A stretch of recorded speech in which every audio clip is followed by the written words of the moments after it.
মেয়েরা যে আসলে ঝগড়াটে সেটার প্রমাণ আপনাকে আমি দিতেছি। আর এই ভিডিওর লাস্টে এমন কিছু কথা বলবো যেটার জন্য আপনি একদমই রেডি না। এমন হইতে পারে যে আপনি আমার মুখ থেকে এরকম কথা আশাও করেন না, বাট আমার তাতে কিছু যায় আসে না। এটা আমার কাছে সত্য মনে হচ্ছে, দেন আপনার সাথে আমি শেয়ার করছি। আসেন তাহলে বলি কেন ঝগড়াটে। দেখেন, আমরা জানি যে মেয়েরা হচ্ছে যে ছেলেদেরকে, বিয়ের পরে কথা বলতেছি, ছেলেদেরকে হাতের মুঠে রাখে, মানে উঠতে বসতে এটা এটা করায় মেয়েরা। তো এটা আমি চিন্তা করে দেখলাম আসলে কি সত্যি, বাট আমার লজিক্যালি এটা মিলে না, এটা সত্য না। এটা কেন সত্য না? এটা ইচ্ছা করে ছেলেরা মেনে যায়। ধরেন বিয়ের পরে তার স্ত্রী তাকে বলল তুমি এটা করো, তখন সে কি করে? এটা করে। কেন করে? কারণ না করলে তার স্ত্রী জ্ঞান জ্ঞান করবে, অশান্তি করবে, সংসারে শান্তি বজায় রাখার জন্য সে এই কাজটা করে। তাহলে এটা কি ওই মেয়েরা কন্ট্রোলে আনে নাই, বরং ছেলেরা নিজে ইচ্ছে করে কন্ট্রোলে আসছে।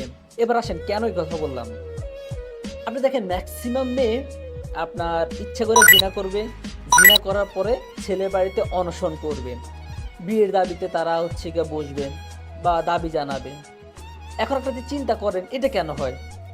আপনি প্রত্যেকটা জিনাকারী মেয়ের মুখ থেকে এই কথাটা শুনবেন যে তারা বলতেছে যে এই ছেলে আমাকে বিয়ের কথা বলে এই কাজ করাইছে আমাকে দিয়ে।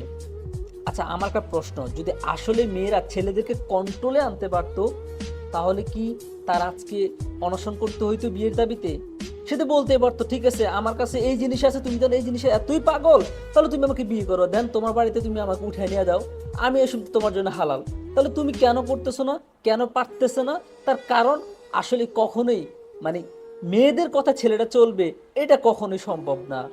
বরঞ্চ মেয়েদের কথা ছেলেরা নিজেকে চালায় ইচ্ছা করে সংসারের শান্তির জন্য। আই হোপ আমি আপনাদেরকে এক গল্প দিয়ে দুইটা মূল্যবান কথা বুঝাইতে পারছি।